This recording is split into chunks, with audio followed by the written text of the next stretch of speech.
Welcome to the Excellence at Work podcast, where we explore the strategies and best practices that drive business success. I'm Rachel Cook, COO of Brandon Hall Group and the host of our podcast, along with members of our executive team. In each episode, we'll dive into the latest trends, insights, and real-world examples from some of the most exciting leaders from organizations worldwide. Be part of our journey and learn from the best as we discuss innovative approaches and cutting-edge technologies for talent management, learning and development, leadership, diversity and inclusion, and more.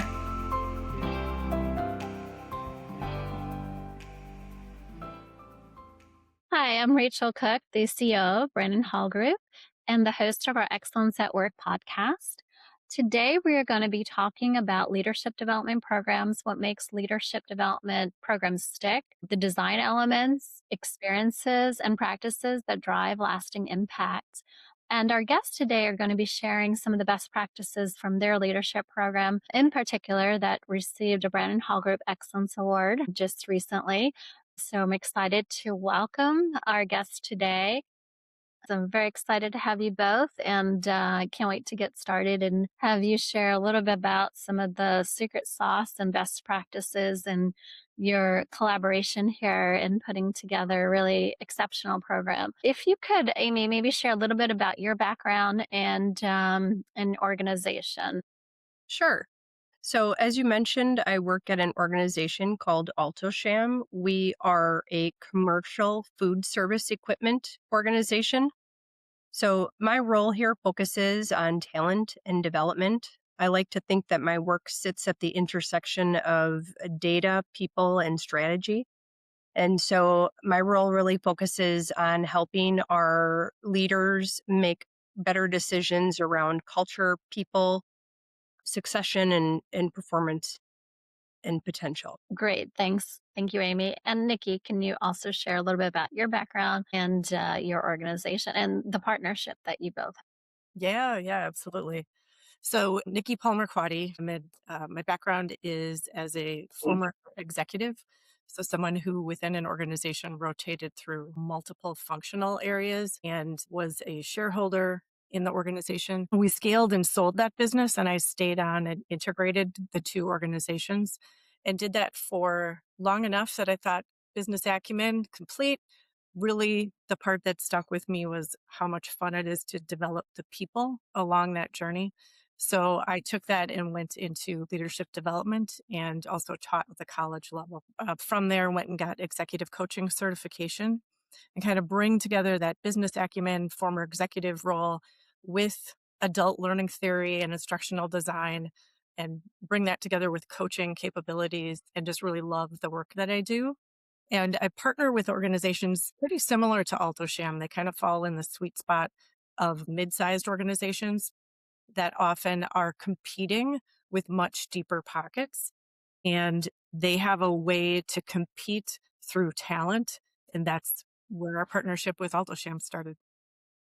Great. And sure, the opportunities and the engagement and the learning enrichment gives you, I think, more flexibility sometimes when you are competing against some of the larger organizations. And also there is more a feel sometimes opportunity to have more mobility in smaller organizations or mid-sized organizations, have greater impact if the culture is a good fit. And also if the organization is on a trajectory for growth, which aligns with the people, right? So you can't grow without great talent, can't grow without good process in place. And how would you define what makes a high impact leadership development program, and how do organizations differentiate between programs that create real change and those that only check the box?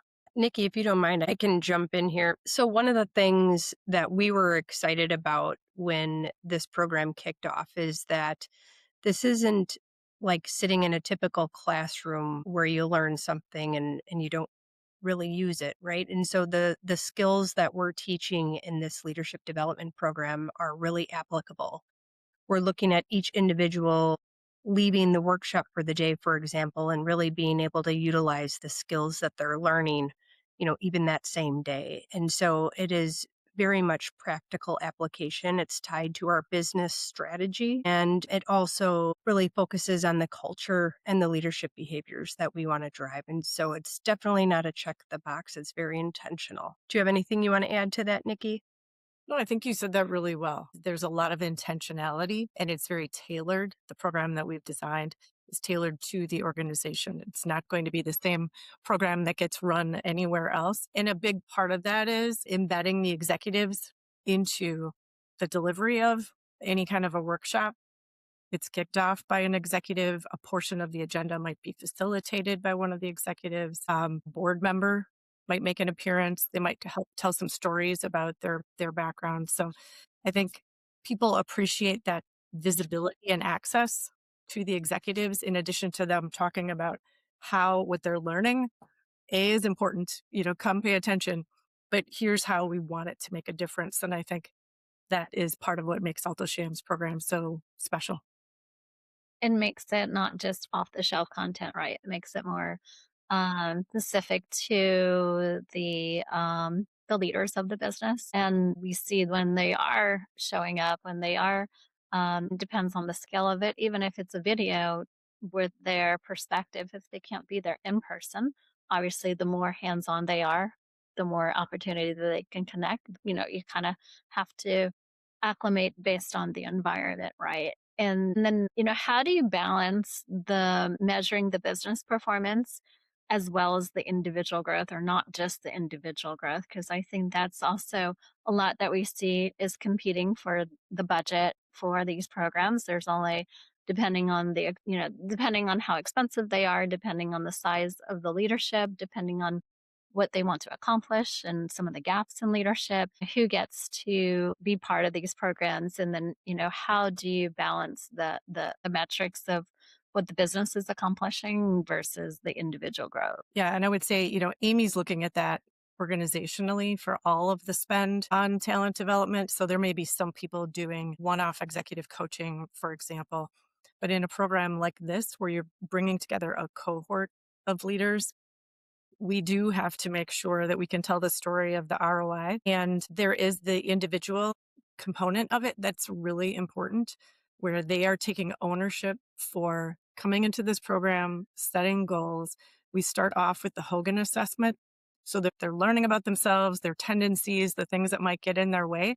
And they're using that along with feedback from a few, we'll call them loving critics, to weigh in on that and say, yep, this is how I experience you, and to use that to shape goals. So they can be tracking their individual goals along the way, and they can do self-assessment. So that's one component of it.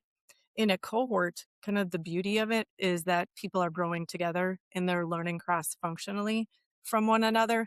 That one's really hard to put your finger on the ROI of it, because they often don't realize like things just got done more swiftly.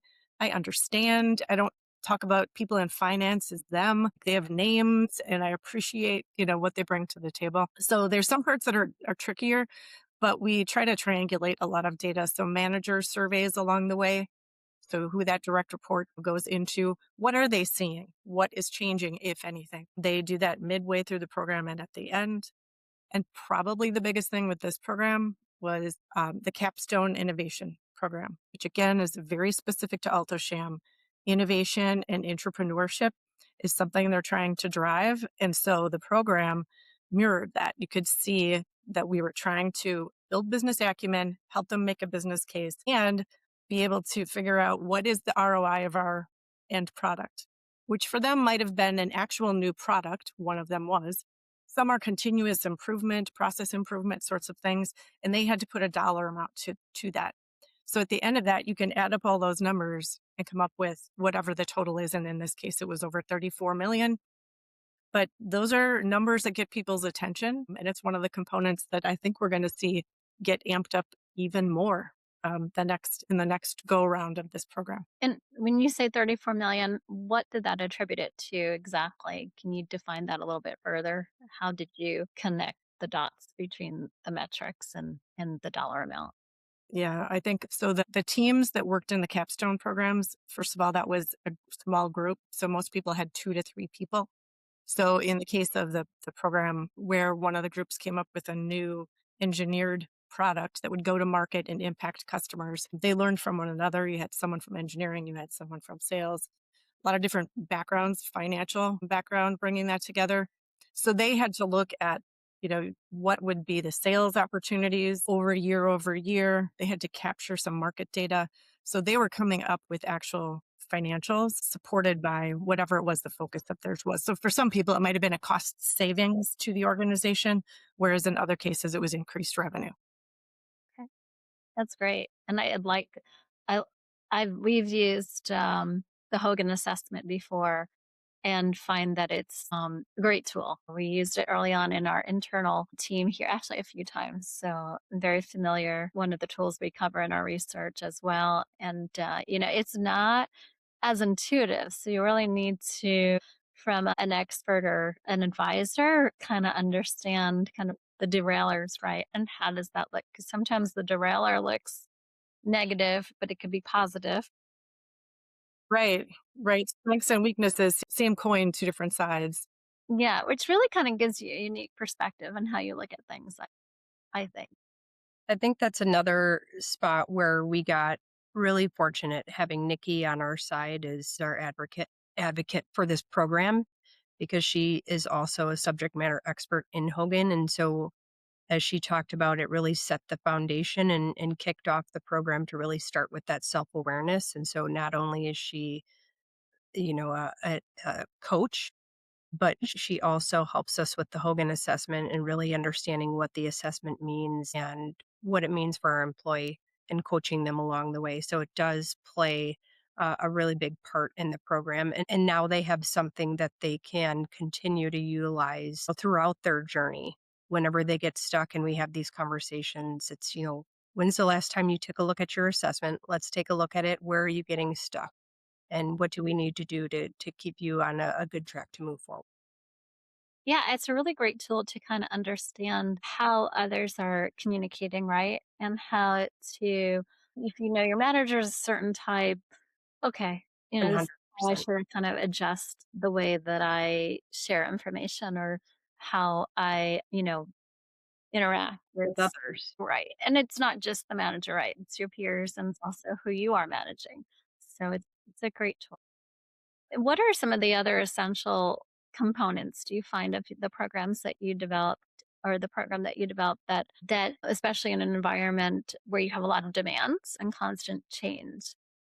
What can you do to ensure that this program is scalable and impactful? I think in my experience, when I was leading teams, it was high impact, lots of movement. I feel like that has only increased over the last few decades.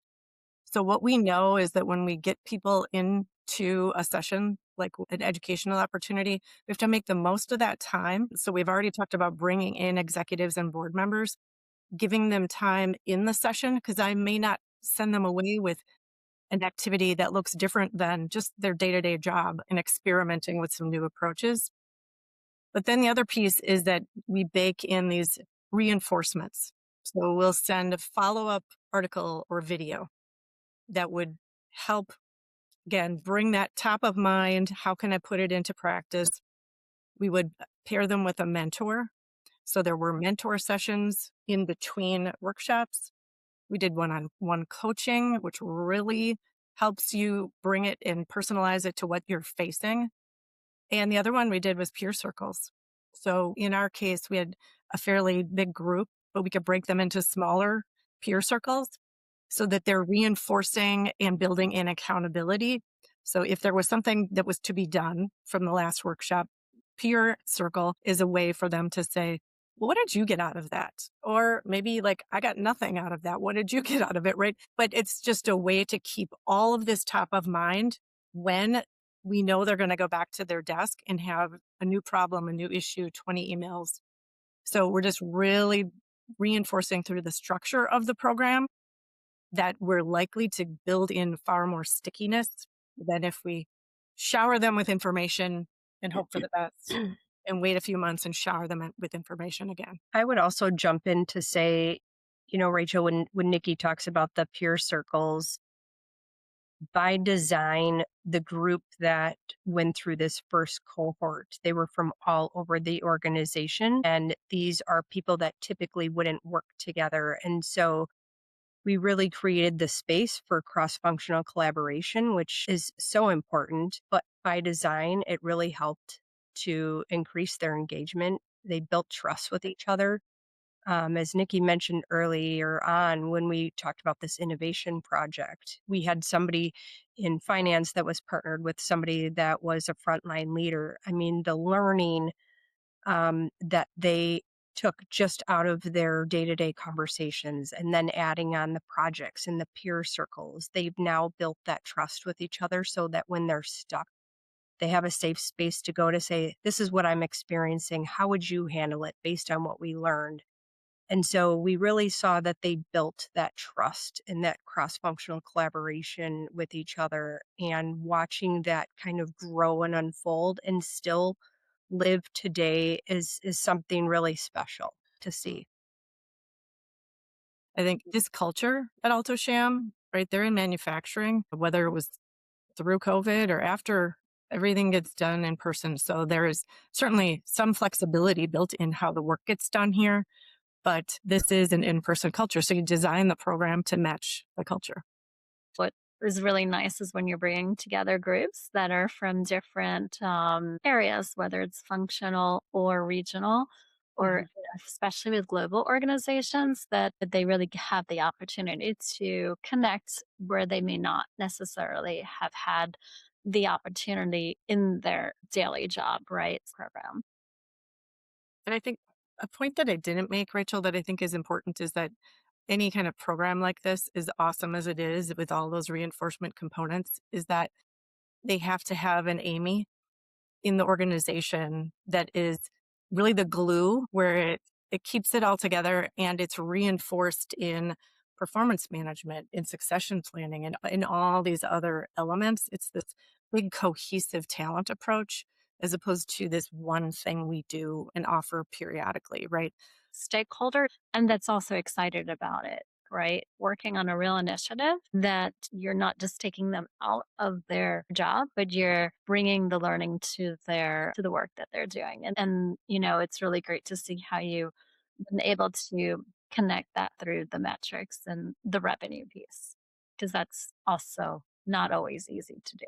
I think Nikki hit on it a little bit, but I would take that a step further and just say that the learning doesn't stop in the classroom. And so as we've mentioned, it's a shared journey between the participants, between their direct leaders and their mentors. And so we all work together to ensure that we are emulating the behavior that we want to be able to see. And so when you think about where the individual is when they start the program, and the behavior that we are hoping to see by the time that they, quote unquote, end the program. So once the program wraps, it's that continuous drip of learning, and again, emulating that on what does good look like? What are our expectations of them? What are they going to be held accountable for? And really supporting them in that journey. I think the common denominator, if I had to pick one thing, is that the most senior executives have to believe in it. 100%. Is putting the budget behind it over and over. The persistence behind a program like this and the financial investment is is significant, and choices have to be made. So if if that is where the belief is, and in this case, this is a family held organization, they're in the second generation with the third generation in the organization. They want to be here for the long term, right? They just finished a significant innovation center addition here. So for us, being from Milwaukee, Wisconsin, we've got a great employer here in this market, and they're adding to the footprint, and they've got that long range perspective that maybe a publicly held company doesn't have, but they've got choices to make. That's coming out of their pocket that they invest in this. So, like, all I can tell you is they believe in it here and they live it. And to me, that's a common denominator amongst the organizations that carry this work on, throughout the years. I think it's really twofold in my opinion. When we look at our participants here at Altosham, we have specific expectations for them, and we really want them to own and drive their development. However, in order for them to do so, the organization needs to support them. And so what does that look like? When we think about what cohort 1 looked like, we were challenging them exponentially. Just in this example alone, we were launching a new ERP system during the middle of this first cohort, and so they had some real life example of being thrown in the thick of things and ensuring that they needed to keep their eye on their work in the leadership development program and if they were put on this special project. And so we really saw the people and the organization coming together to support that growth. Every organization that wants to develop leaders has to be mindful of the fact that if you can develop an individual leader and we bring them back to an ecosystem that isn't supporting whatever it is they're doing off on their own, it can pretty quickly lose its impact and its traction. So I think it's keeping those things operating in parallel and making sure the organization is walking the walk and that they're doing things like executive team development, right?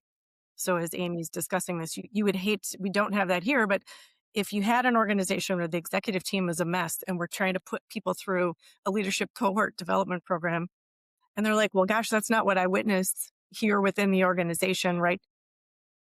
People see that, they smell that from a mile away, and they're like, well, okay, so those are just things we say. It Mhm. has to be something that is baked into how you operate. And it's pretty tricky to get the kinds of results if there's a break in those two systems. And to add to that too, I think it's also starts at very also around the selection, right? Around the recruiting, the branding, the EVP, you are the culture. Not everyone's a good fit for every culture, right? And whether it's high performing, collaborative, you really need to, I think individuals need to kind of assess what kind of culture that they want to be part of. Leaders need to truly assess the culture that they have and also the potential of their culture, right? So that if you are investing in these programs, you're investing in the right people, right, to go through them, and also um, that you are also kind of creating an environment that will support and nurture the type of leaders that you want. I would jump in also and say, um, I feel very fortunate to be here. Talent development, I would say, is probably number one priority of our executive leadership here. We meet as an executive leadership team on a quarterly basis, and we continue to run through all the different priorities. And the leadership development program is just one of those key tenants in that strategy. And so it is definitely not one and done. We're ensuring that we're touching all areas of the organization from, production all the way up through, you know, um, top level leadership. And so this is a continual discussion and it evolves almost on a daily basis. And we course correct along the way. So it's a ever growing thing that we focus on very, very strongly. And I haven't seen it be such a strong focus in other organizations like I do here at Altosham. Do they necessarily always go into leadership positions? And if so, what kind of leadership positions?